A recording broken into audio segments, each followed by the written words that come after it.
Hi, everybody. This is Saad for the Sad Truth. Some of you may remember hearing me discuss a theory that I've been proposing regarding social justice warriors and their behaviors and attitudes. And I've argued that social justice warriors are really engaging in a manifestation of collective Munchausen.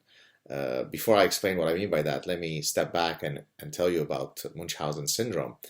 So, this is when an individual will feign uh, a medical emergency to then garner sympathy, attention, empathy from relevant parties. Munchausen syndrome by proxy is when an individual who has somebody under their care, whether it be an elderly person or a pet, or very often it's their own biological child, they will harm that child so that they can then garner the due sympathy and empathy and attention. Uh, Interestingly, it usually is the biological mother who engages in this behavior. And so I was interested in studying or exploring this, how could it be that a privileged relationship like biological mother and offspring, but privilege certainly in an evolutionary sense, how could it result in such a diabolical outcome? And so I had authored a paper several years ago that I published in a journal called Medical Hypotheses, where I looked at Munchausen syndrome by proxy via an evolutionary lens. And so my familiarity with this psychiatric condition is what led me to then link the condition to social justice warriors. And here, what I'm arguing is that social justice warriors continuously construct these faux victimhood narratives whereby they're able to then garner attention, empathy, and sympathy by proclaiming that they are the sufferers of some, endemic bigotry or hatred or cyberbullying or whatever the victimhood narrative is. Now, of course, in many cases, people do truly experience these horrifying realities, but in many cases, social justice warriors are simply piggybacking on the miseries of other people, if only to garner that sympathy for themselves.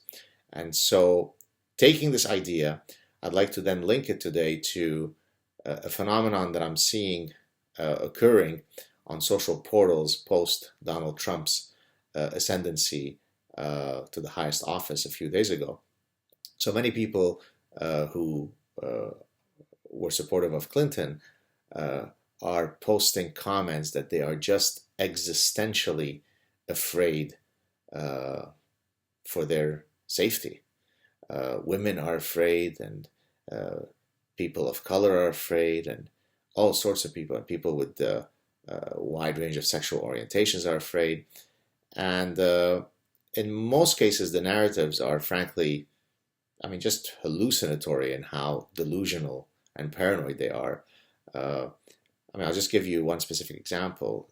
Some people will construct a equivalence between the rise of Hitler and Donald Trump, whereby, what's going to happen to Jews in the United States now that Donald Trump has come to power? That's an affront to the memory of people who suffered or died in the Holocaust, right?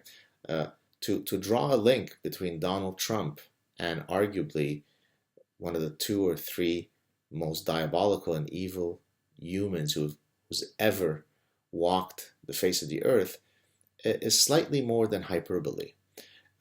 So what I propose is that, of course, when our favorite candidate loses, we're angry, we're hurt, we're disappointed, we're frustrated.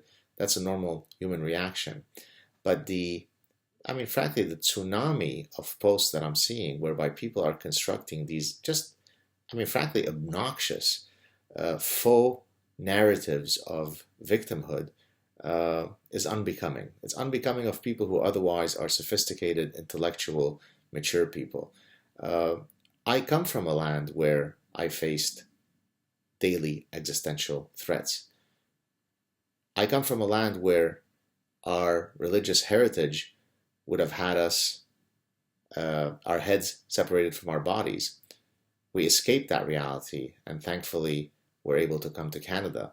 My parents were kidnapped and went through some difficult periods in Lebanon.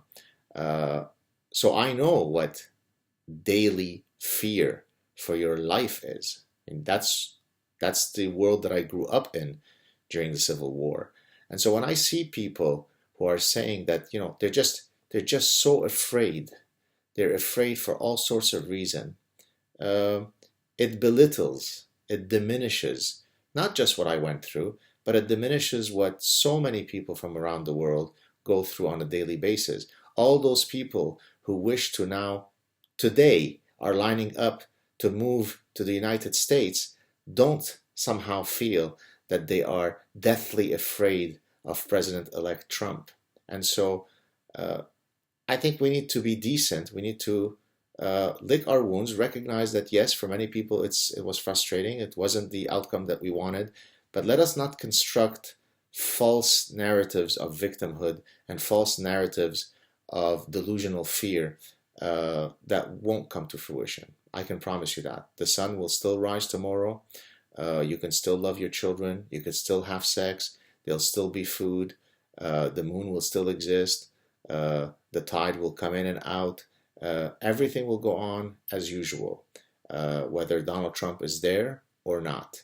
So, yes, express your frustration and your disappointment, but don't jump on the collective Munchausen bandwagon. It's very unbecoming. That's the sad truth, people. Talk to you soon. Ciao.